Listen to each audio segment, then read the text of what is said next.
Today we're going to be looking over the Crew 2. As many of you know, the Crew 2 beta is out. And of course I got my hands on one of the beta codes. Now this game completely surpassed my expectations. I wasn't thinking it was going to be too much different than the first game they put out. But to my surprise, every discipline is just amazing. For those of you that don't know, of course there's car stuff, so drifting, drag racing, street racing, and circuit racing. But then they added whole new aspects such as flying and boat racing.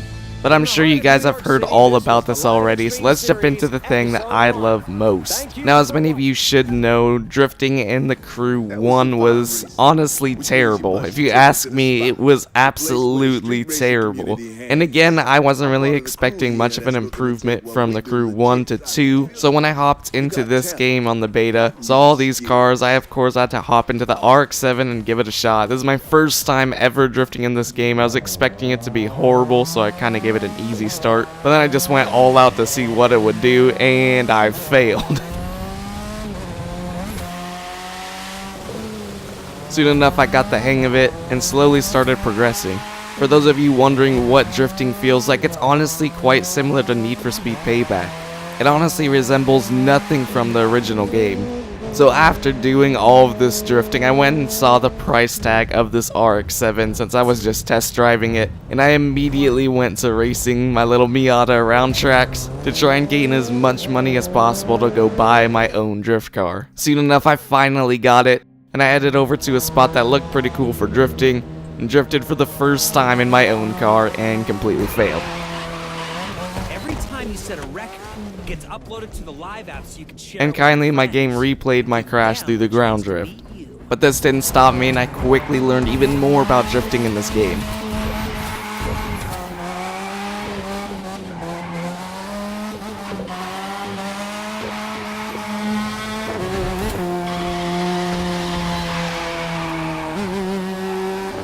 It honestly really isn't a hard game to learn how to drift on.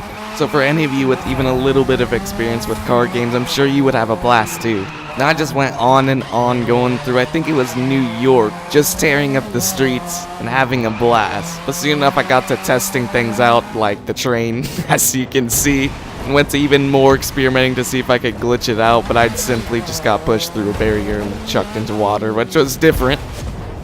But by now I started to really advance and tried some much more different things in drifting, such as transitioning, manjis, stuff like that, and it actually started working. And for me, the most fun way to enter was honestly pressing the handbrake and nitrous at the same time. It seemed to give it a really fast pickup to just give it a giant Scandinavian flick into the corner. You can even adjust settings on your car to either aid you with drifting or put it all on you to control your car. Preferably, I put it down to almost nothing because it seemed to help get a lot more angle. The biggest difference in lowering your slide help was really when you got into a tighter corner like this one. And you guys know that I love 360 entries, so I had to give a shot at some of those. My first one wasn't really too perfect, but the second one I got down just right. Now for my opinion on this game, I'm definitely going to be buying it when it comes out, and I might even have some streams too. Because this game captures basically everything anybody would want in a racing game. They've even added a livery editor that's actually quite similar to Forza's, and an absolutely flawless photo mode. This new photo mode is extremely detailed and allowed me to take some pretty cool photos on this bridge with my brand new painted and customized RX-7. So in the end, if you guys liked Horizon, I'm sure you would love this game, and if you like Need for Speed, then you would have a blast in the Crew 2. But that's gonna sum up this video, so thank you all for watching, and I'll see you next time.